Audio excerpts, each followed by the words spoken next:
Tous les mercredis sur Twitch, on parle d'un film sorti le jour même que je suis allé voir le matin. N'hésitez pas à me rejoindre. Voilà, cette semaine, c'était Beau is Afraid, le dernier film de Harry Astor. Et c'était une expérience assez particulière, ce film ce matin. C'est un film un petit peu fou qui passe d'un univers à l'autre, d'un genre à l'autre, même dans l'intérieur de sa narration, d'une histoire à l'autre presque, même s'il y a un fil rouge qui tend un peu tout ça. Il y avait quand même un sens de la comédie, alors pas tout le long, mais de la comédie noire très très très bien rythmée, très très bien ficelée, en injectant de l'absurde dans des moments très graves, mais tout en crédibilisant l'absurde aussi. C'est-à-dire qu'il paraît pas, on n'a pas l'impression que c'est un gag du réalisateur, c'est pertinent que ça arrive, même si c'est absurde, etc. Pendant un bon moment pour moi, pendant trois quarts du film, peut-être même plus, j'arrivais à suivre parce que j'avais ce personnage-là, donc le personnage de Beau, joué par Joaquin Phoenix, qui avait été assez clair. En tout cas, on arrivait bien à comprendre ses réactions, ce qu'il vivait, et il avait un objectif qu'il essayait d'atteindre malgré toutes les divagations, les digressions que pouvait prendre l'histoire et son chemin. Donc j'étais un peu accroché, et puis j'ai quand même un moment plus compliqué sur le dernier quart du film, à peu près la conclusion qui est un peu interminable, hein, et qui, je trouve, fait un peu tomber à l'eau plein de trucs qui existaient avant dans le film pour revenir sur des trucs un peu classiques, un peu habituels, voire un peu clichés.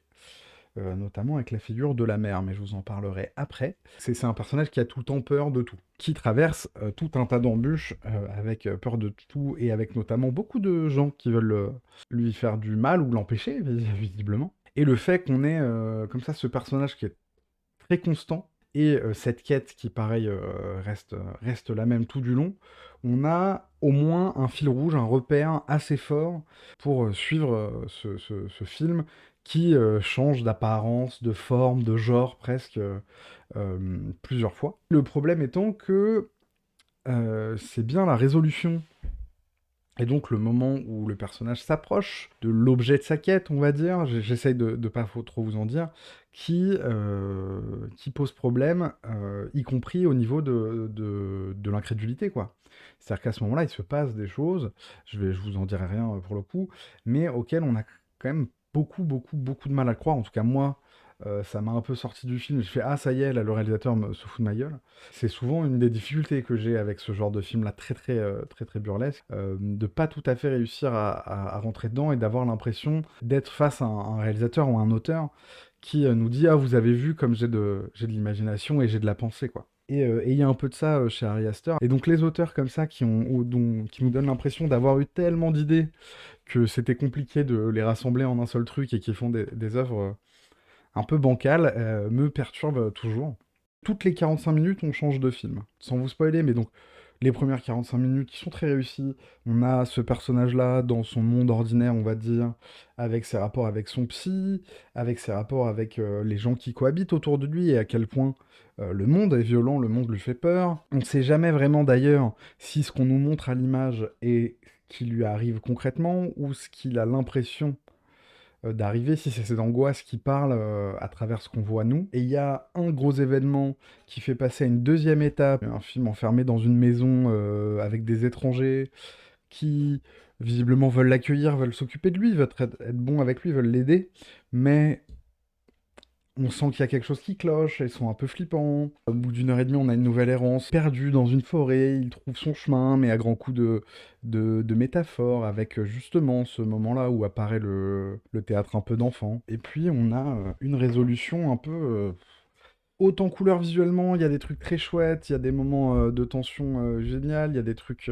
très bien joués, et en même temps, en termes thématiques, ça devient un peu plus habituel, un peu plus concret, tout en visuellement essayant d'aller chercher une nouvelle forme de folie, peut-être un peu plus proche de ce qu'il pouvait faire en termes d'horreur, je sais pas. Donc c'est un film, voilà, qui est pas facile à digérer, on va dire. Je suis toujours un petit peu perdu. Malheureusement, je vais essayer de pas trop en dire, pas trop spoiler, mais il y a quelque chose dans la conclusion du film qui nous fait un peu dire tout ça pour ça, parce qu'on retombe sur des schémas hyper classiques, hyper, hyper psychanalytiques, ouais, très, très jungien, des archétypes un peu basiques avec la figure de la mauvaise mère. Voilà, je vais en dire rien de plus que ça, mais c'est pas très clair si le film nous présente simplement ça ou nous présente le rapport de culpabilité au fils qui a l'impression que sa mère est comme ça. Et malheureusement, la fin clarifie un peu trop ça et pas toujours dans le bon sens.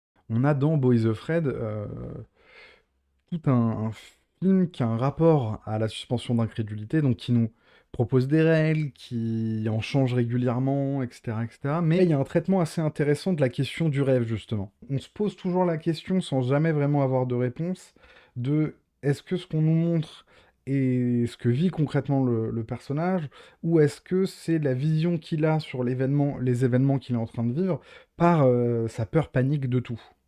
Là, c'est très bien utilisé parce qu'on sait jamais si on est dans un rêve ou non, et finalement, on ferme pas la question. C'est pas important. Oui, on est dans un cauchemar. Maintenant, est-ce que le personnage vit vraiment ce cauchemar ou il se l'imagine? Euh, on n'en sait rien, et quelque part, est-ce que c'est si important?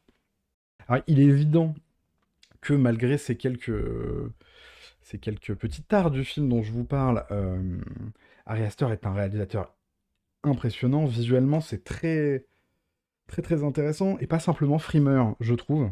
Il s'agit pas simplement de faire waouh, vous avez vu, je vous fais des plans incroyables, waouh, je vous fais des mouvements de caméra fous, des cadres pas tout à fait habituels mais très jolis, etc. Juste pour le plaisir de les faire, il y a vraiment toujours une cohérence avec ce qu'on est en train de nous montrer, avec pourquoi on est en train de nous le montrer. C'est à peu près tout ce que j'avais à vous dire sur Boys Afraid. On se retrouve tous les mercredis à 13h sur Twitch pour parler d'un film sorti le jour même, et la semaine prochaine, ce sera Les Gardiens de la Galaxie 3.